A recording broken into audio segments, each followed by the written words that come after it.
esta noche y me gustaría pensar en pues el mismo libro donde estuvimos las últimas veces que yo estuve con ustedes. Yo estaba orando y ayer y hoy pensando en lo que debemos estudiar esta noche y fue una bendición para mí hoy estudiar capítulo 2 de Primera de Juan. Entonces, me gustaría compartir algunos pensamientos de este capítulo. Entonces, vamos a leer en Primera de Juan y capítulo 2.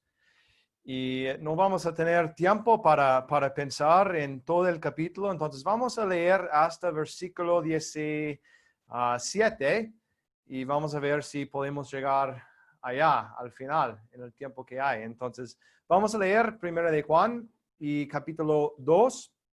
Empezando en versículo 1, dice: Hijitos míos, estas cosas os escribo para que no pecáis. Y si alguno hubiera pecado, abogado tenemos para con el Padre, a Jesucristo el justo. Y Él es la propiciación por nuestros pecados, y no solamente por los nuestros, sino también por los de todo el mundo. Y en esto sabemos que nosotros le conocemos, si guardamos sus mandamientos.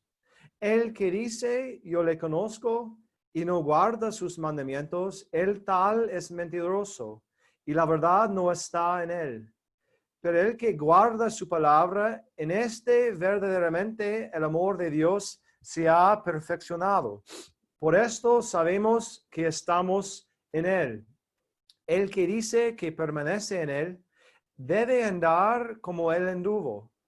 Hermanos, no os escribo mandamiento nuevo, sino al mandamiento antiguo que habéis tenido desde el principio.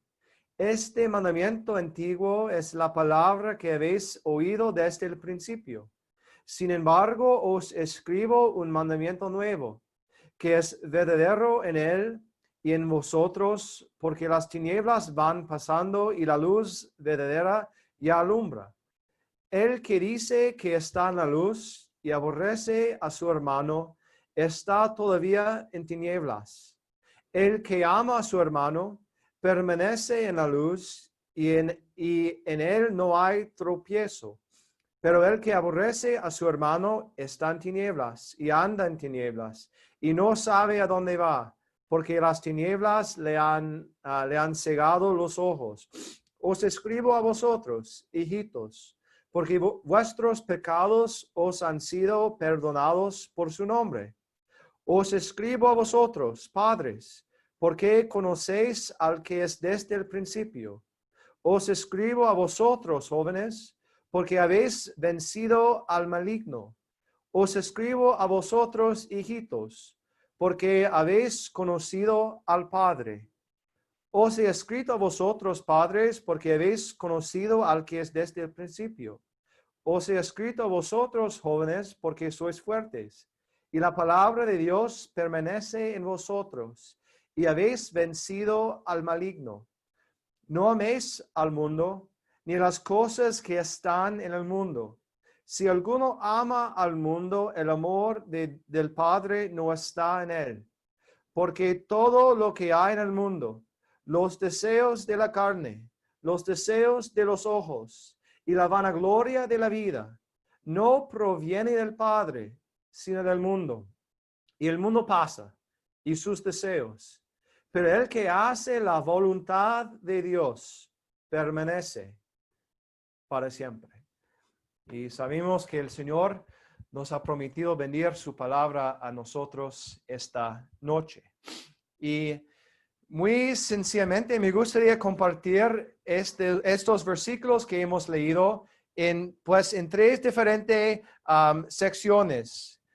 El primero que encontramos se encuentra en versículo 1 y 2. Y vamos a pensar en el verdadero abogado.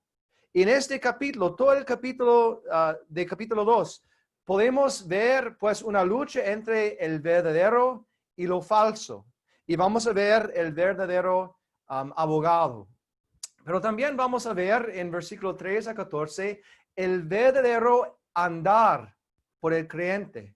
¿Cómo debemos andar siendo creyentes, siendo cristianos? Y vamos a ver algunos, pues, ejemplos, algunas cosas prácticas que podemos aplicar a nuestras vidas. Y si hay tiempo, versículo 15 a versículo 17, vamos a ver el verdadero amor.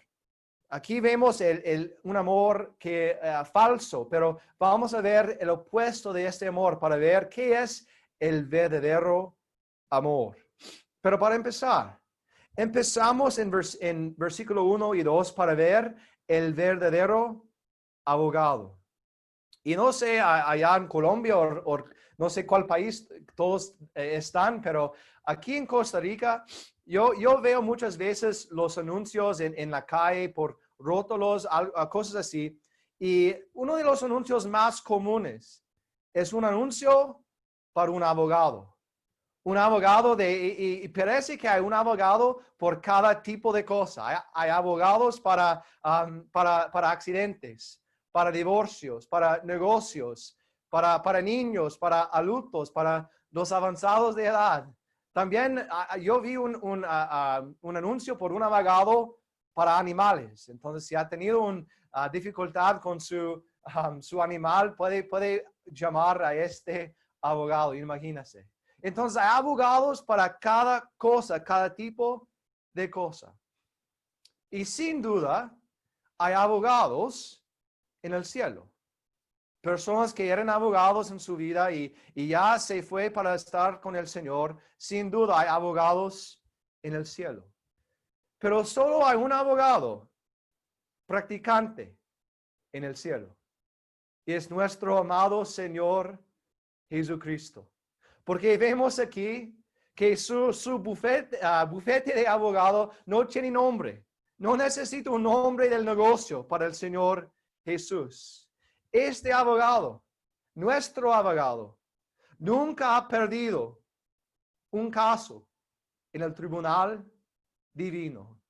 Esto es nuestro abogado, el Rey de los Reyes, el Señor de señores, el Alfa y la Omega, nuestro divino abogado. Y dice aquí, versículo 1 empieza con algo fuerte, algo con convicción, porque dice, hijitos míos, estas cosas os escribo para que no pecáis. Entonces, como vemos esto, cuando leemos esto, pensamos, pues, ¿qué pasa cuando yo peco? Tal vez no soy un cristiano si yo peco. No, hemos visto en capítulo 1. No debemos decir como creyentes que no tenemos pecado, que no pecamos. Pero aquí encontramos el segundo parte de este versículo. Y si alguno hubiera pecado. Y creo que yo puedo decir con certeza que cada hermano puede tomar esta parte del versículo de verdad en su vida. Tal vez hoy. Tal vez cada día. Si alguno hubiere pecado, abogado tenemos con el Padre a Jesucristo, el justo. Un abogado tenemos. El libro de Hebreos nos habla mucho de este abogado, este mediador. Y dice, Hebreos 9, porque no entró Cristo en el santuario hecho de mano, figura del verdadero, sino en el cielo mismo, para presentarse ahora por nosotros ante Dios, para presentarse como abogado para nosotros ante Dios. El enemigo siempre trae acusaciones a nosotros siendo creyentes. ¿Y qué dice Romanos 8? ¿Quién acusará a los escogidos de Dios? Dios es el que justifica. ¿Quién es el que condenará? Cristo, el que murió, más aún, el que también resucitó, dice Hebreos, viviendo para siempre, para interceder por ellos. Esto es nuestro verdadero abogado. Y quiero notar sencillamente tres cosas que encontramos acerca de este abogado. Primeramente, su nombre. ¿Qué es el nombre de nuestro abogado? Dice versículo 1, Jesucristo. Jesucristo. Un nombre que podemos encontrar en diferentes libros. Mateo 1. Después de más de 400 años de oscuridad, cuando Dios no hablaba a su gente, a su pueblo. Mateo 1:1. El libro de la genealogía de Jesucristo. Hijo de David, hijo de Abraham. Que él cumplió las promesas, el pacto que Dios tenía con Abraham. Él cumplió las promesas que Dios hizo con David. Nuestro abogado, dice Jesucristo. Marcos 1:1 dice, principio del evangelio de Jesucristo, hijo de David. Entonces encontramos este nombre en todo el Nuevo Testamento y encontramos aquí también en Apocalipsis 1:1 también la revelación de Jesucristo. Y qué bueno pensar en Mateo 1. Vemos que Cristo de verdad vino a este mundo, nació, Él andaba en este mundo. En Marcos 1 vemos el Evangelio según Jesucristo. Vemos que Cristo no solamente vino, pero Él murió en la cruz de Calvario. Apocalipsis 1:1. La revelación de Jesucristo. Habrá un día cuando toda la tierra, todo el mundo, todas las naciones de este mundo va a ver a este rey regresando a esta tierra y Él va a reinar para siempre. Y aquí encontramos su nombre, Jesucristo. Y hay muchas cosas que podemos disfrutar en este título, pero tenemos que seguir. Y vemos no solamente el nombre de nuestro abogado, pero su carácter, que dice, a Jesucristo el justo. ¿Qué mejor característica tener un abogado justo, que no tiene delitos en él, que no es injusto, pero un abogado justo? Judas pudo decir acerca de Cristo, yo he pecado entregando la sangre inocente, la sangre justa. Pilato, su propio juez en esta tierra, pudo decir, hablando de Cristo, que este hombre es justo, es inocente, que ningún mal ha hecho este hombre. Un centurión que él estaba viendo Cristo en la cruz. ¿Qué dijo este centurión? Verdaderamente, este hombre era justo. Nuestro justo abogado. En Apocalipsis vemos allá una canción cantando al Cordero y dice, grande y maravillosas son tus obras, justos y verdaderos son tu camino. Esto es el carácter de nuestro abogado. Él es justo. Pero también vemos en versículo 2 la obra de nuestro abogado, dice, y Él es la propiciación por nuestros pecados. La propiciación. Y el significado, el sentido de esta palabra es una razón para no ejecutar el juicio que es merecido. Una razón para no dar el juicio a una persona que es merecido. La propiciación. Y es interesante ver en el Antiguo Testamento que el nombre de un artículo del templo, del tabernáculo, fue el propiciatorio. Y esto fue puesto sobre la arca del pacto. Y no tenemos tiempo para ver, pero en Éxodo, lo que el sumo sacerdote tenía que hacer fue entrar en el lugar santísimo una vez al año para rociar la sangre 7 veces sobre este propiciatorio. Y por esto, Dios no juzgó a la gente. Por medio de este artículo, por la sangre que fue puesto, fue rociada sobre este propiciatorio. Entonces vemos aquí, Cristo en el mismo sentido es nuestra propiciación, pero no tiene que entrar cada año como los sumos sacerdotes. Dice la palabra de Dios, el libro de los Hebreos, entró una vez para siempre, derramó su sangre una vez para siempre. Y si hay alguien que está escuchando esta noche y usted no es salvo, no es salva, ojalá usted vea el sacrificio que Cristo hizo. Satisfizo a Dios con su sacrificio. La propiciación dice por nuestros pecados, y no solamente por los nuestros, sino también por los de todo el mundo. Si usted está en el mundo esta noche, esto aplica a usted. La sangre que fue derramada en la cruz, dice, es la propiciación de nuestros pecados. Dice Romanos 3, a quien Dios puso como propiciación por medio de la fe en su sangre, para manifestar su justicia.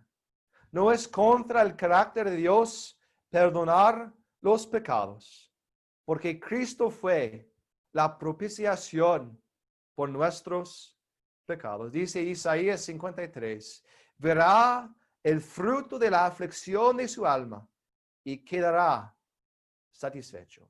Esto es, hermanos, nuestro abogado, la obra de Él, el trabajo de Él, la propiciación por nuestros pecados.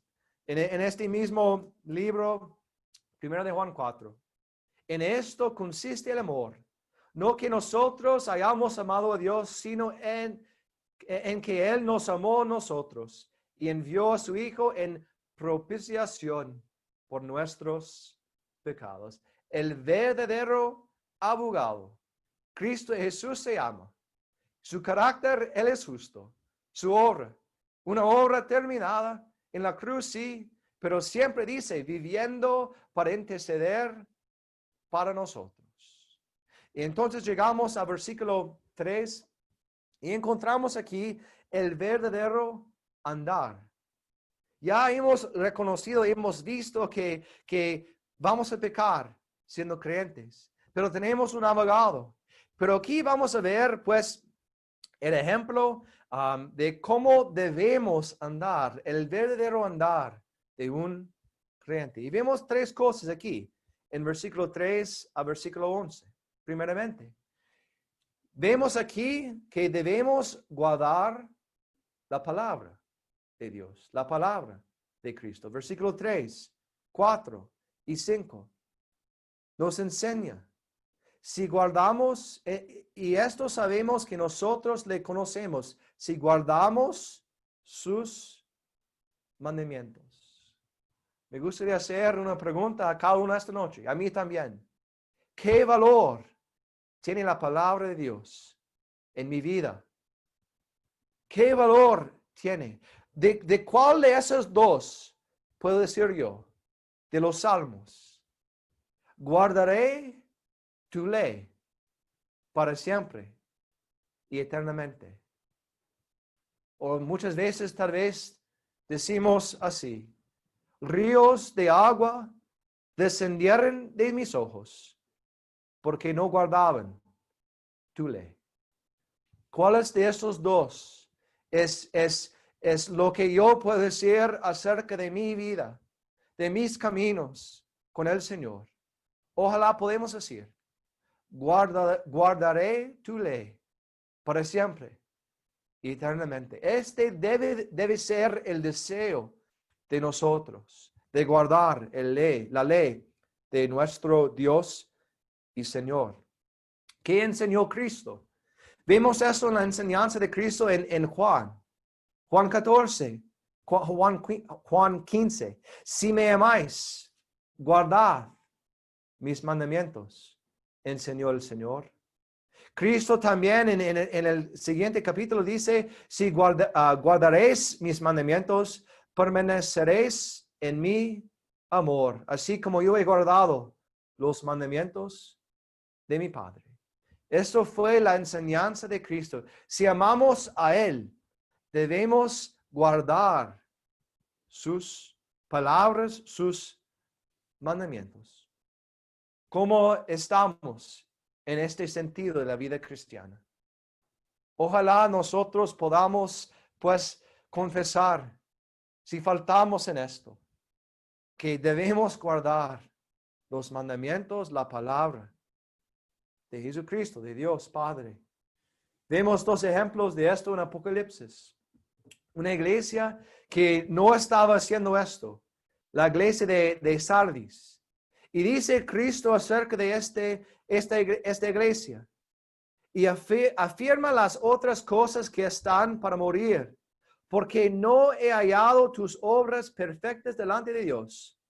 Acuérdate, pues, de lo que has recibido y oído, y guárdalo. En Apocalipsis había una iglesia de Sardes que no estaba haciendo esto, que han olvidado los mandamientos, la enseñanza de Cristo. Y el consejo de Cristo a esta iglesia: guárdalo. Guárdalo lo que ustedes han escuchado, han entendido. Pero había otra iglesia, la iglesia de Filadelfia. Y lo que Cristo dijo acerca de esta iglesia fue muy diferente. Dice: he puesto delante de ti una puerta abierta, la cual nadie puede cerrar, porque aunque tienes poca fuerza, has guardado mi palabra. Esto fue lo que Cristo dijo acerca de esta iglesia. Sin mucha fuerza, pero todavía ustedes han guardado mi palabra. Muchas veces tal vez sentimos que no tenemos la fuerza, pero aquí vemos, Cristo dio esta bendición a esta iglesia.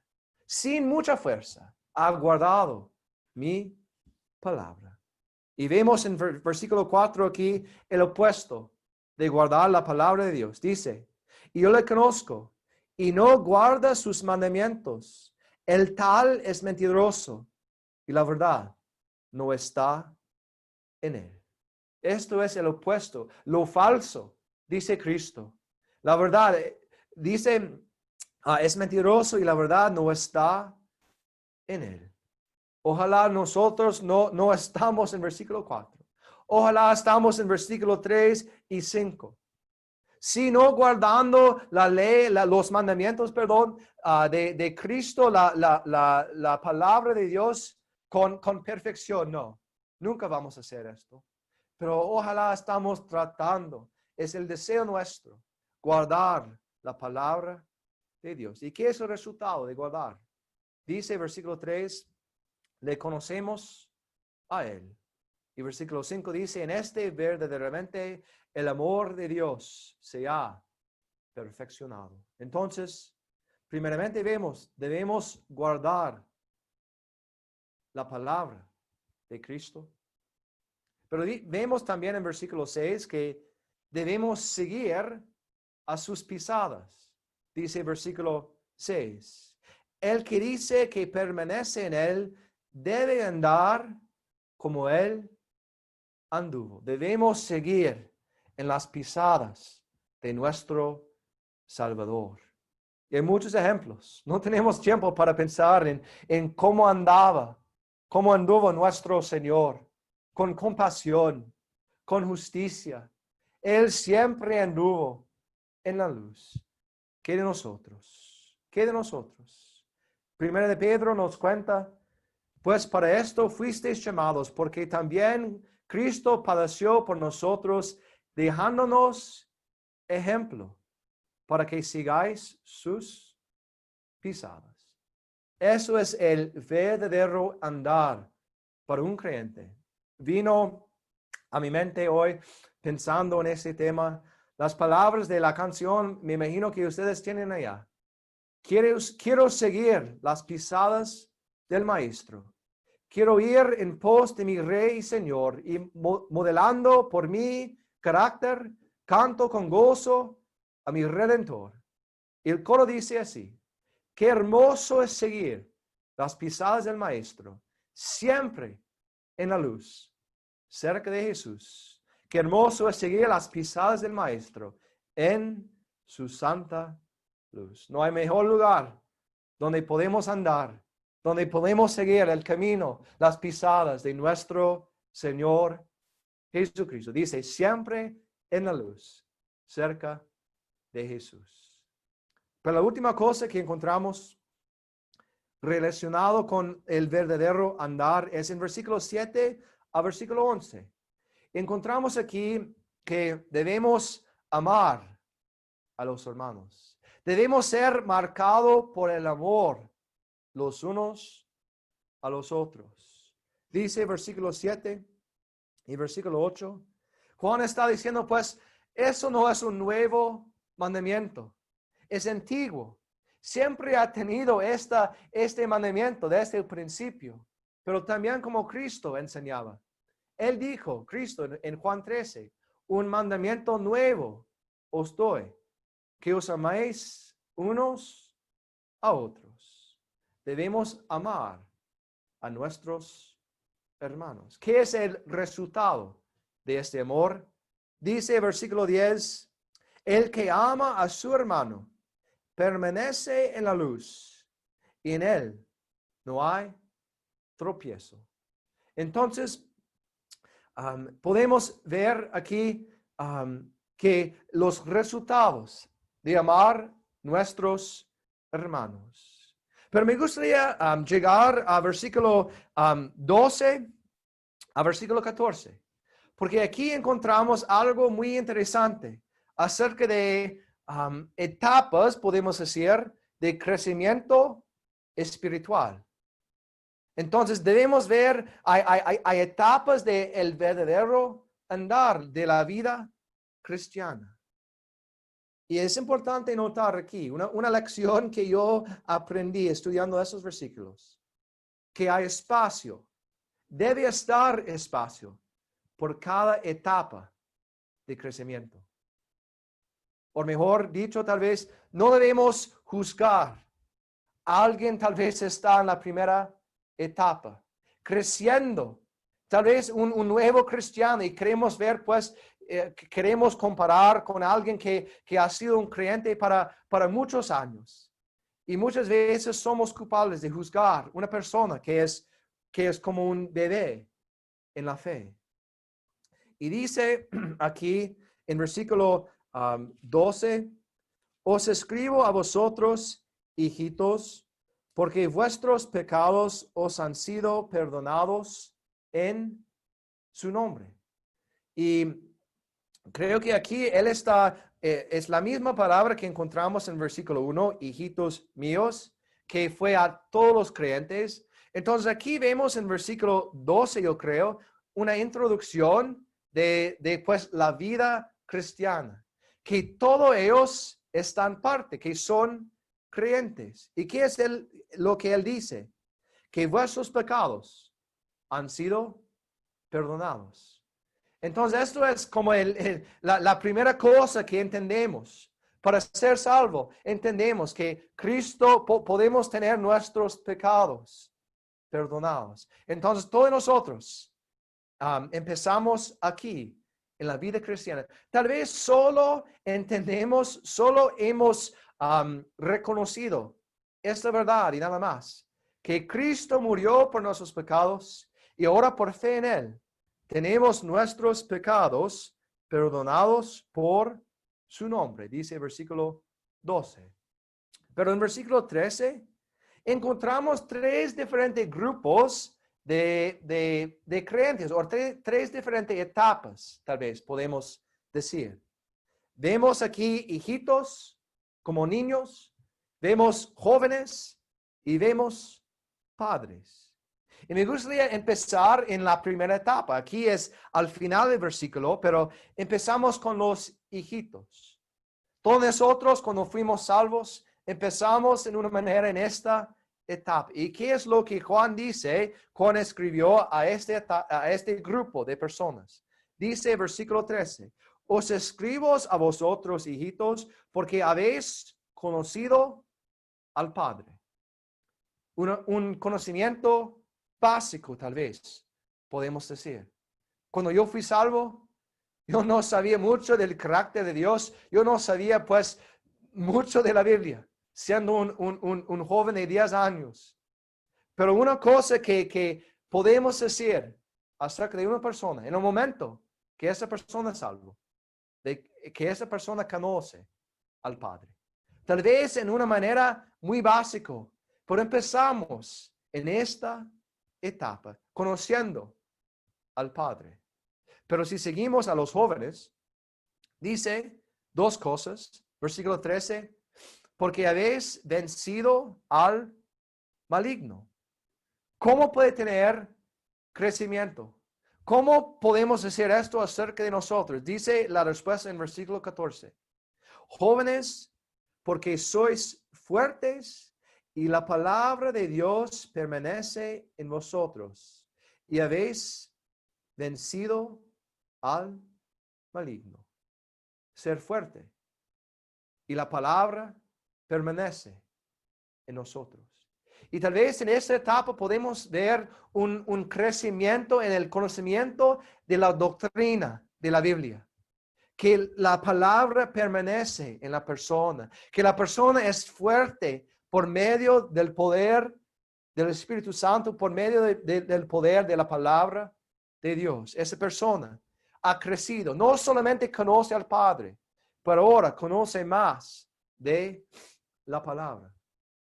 Pero encontramos también en versículo 13 otra etapa que dice los padres, porque conocéis al que es desde el principio. Una persona que ha crecido más ha pasado solo la doctrina, pero también conoce mejor a Dios.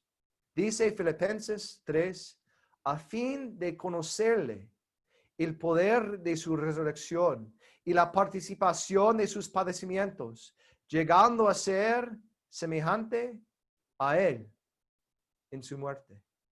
Efesios 3 nos enseña, seáis plenamente capaces de comprender con todos los santos cuál sea la anchura, la longitud, la profundidad y la altura, y de conocer el amor de Cristo que excede a todo conocimiento, para que seáis llenos de toda la plenitud de Dios. Yo veo aquí que alguien que podemos considerar un padre es alguien que está lleno de la plenitud de Dios. No solamente conoce al Padre en una manera básica, no solamente conoce doctrinas de la Biblia, pero conoce verdaderamente la plenitud de la persona de Dios y de Cristo. Entonces, un breve resumen tal vez del crecimiento, etapas del crecimiento espiritual. Y tal vez usted puede identificar en cuál etapa. No debemos enfocar mucho en yo estoy en esta etapa, en esta etapa, en esta. Lo mejor, debemos tener el deseo de crecer como creyentes.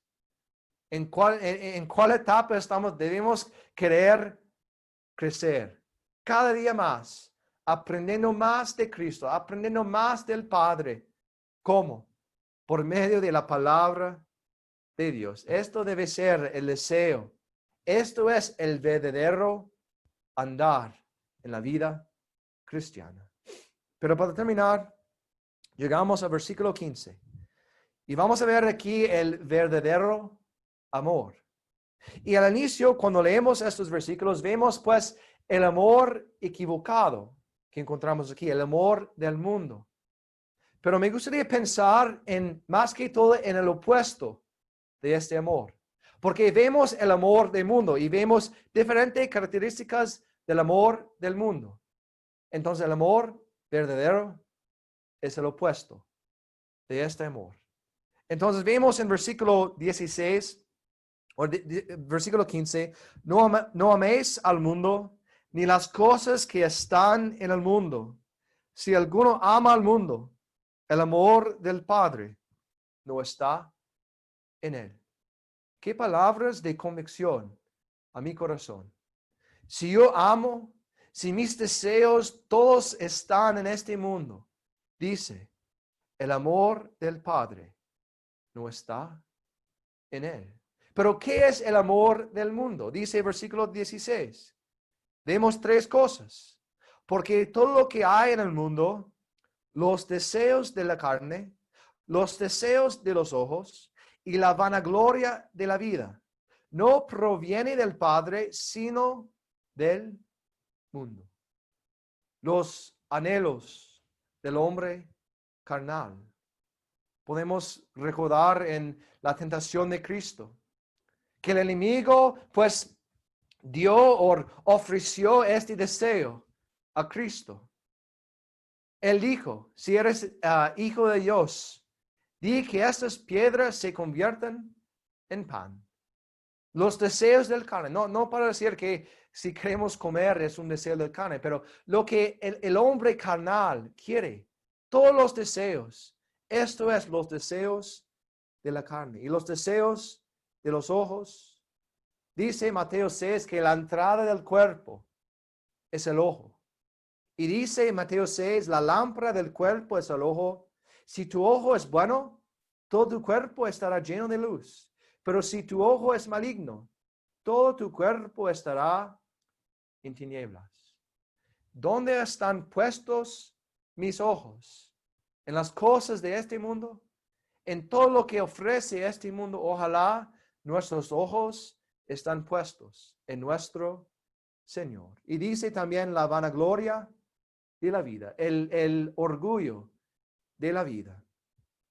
Dice Mateo 6, no os hagáis tesoros en la tierra, donde la polilla y el orín corrompen, y donde ladrones minan y hurtan. Esto es la vanagloria de la vida, el orgullo de tener todo para ser orgullosos. Entonces, ¿qué es el verdadero amor?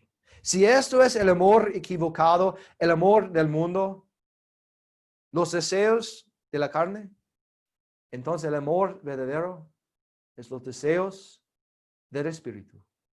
Romanos 8 dice, ahora pues, ninguna condenación hay para los que están en Cristo Jesús, los que no andan conforme a la carne, sino conforme al Espíritu. Los deseos del Espíritu. Ese es su propio estudio, pero los deseos del Espíritu. Si los deseos del ojo son malos, es el amor del mundo, los deseos, el amor verdadero es los deseos del corazón de Dios. Debemos amar las cosas que Dios ama. Debemos buscar las cosas que Dios busca. Esto es los deseos del corazón de Dios. Y la vanagloria de la vida, para terminar. Esto es parte del amor equivocado, la vanagloria de la vida, que es el verdadero amor. Un amor marcado por la humildad. Ser humildes. No debemos buscar la vanagloria, el augurio de esta vida, pero debemos ser humildes, como Cristo fue, como Cristo era, un Salvador humilde. Y para terminar, quiero leer solo para terminar, sin comentario, versículos 28 y 29. ¿Cómo termina este capítulo, Juan? Hablando, él va a poner pues un resumen de todo este capítulo. Dice versículo 28, y ahora, hijitos, permaneced en él, para que cuando se manifieste, tengamos confianza, para que en su venida no nos alejamos en él avergonzados. Si sabéis que él es justo, sabed también que todo el que hace justicia es nacido de él. El resumen de todo, que tenemos este verdadero justo abogado, el verdadero andar, el verdadero amor, debemos ser marcados por la justicia. El amor, los deseos de Dios, los deseos del Espíritu. Esto es el verdadero andar para cada creyente. Y tenemos que hacer la pregunta a nosotros mismos esta noche. ¿Cómo ando yo? en esta vida, en este camino de este mundo. ¿Cómo ando yo? Ojalá podamos decir de verdad, como Juan escribió en versículo 29, que estamos viviendo una vida marcada por la justicia, porque nuestro Salvador es el justo, nuestro abogado. Ojalá estos pensamientos sean una bendición a cada hermano esta noche. Vamos a cerrar en una oración. Padre, te damos gracias en esta noche por tu Hijo amado, el Señor Jesucristo. Gracias por este divino abogado que tenemos, Padre, que en este momento está sentado a tu diestra, Padre. Y sabemos, Padre, cuando pecamos, tenemos este divino abogado que está nuestro mediador, dice, para interceder para nosotros. Gracias, Padre, por la obra de Cristo, que Él derramó su sangre una vez para siempre. Gracias, Padre, por la propiciación, que la satisfacción que Él ha traído a ti, Padre. Gracias por tu palabra, que ella es viva y eficaz y podemos ver el camino donde debemos andar. Debemos seguir las pisadas de nuestro Señor y Salvador. Ayúdanos, Padre, caminar, vivir, andar así. Que nuestras vidas sean marcadas por la justicia. Ayúdanos, Padre, te pedimos. Gracias por cada uno que está conectado esta noche, Padre. Bendiga tu palabra, te pedimos. En el nombre de Jesucristo. Amén.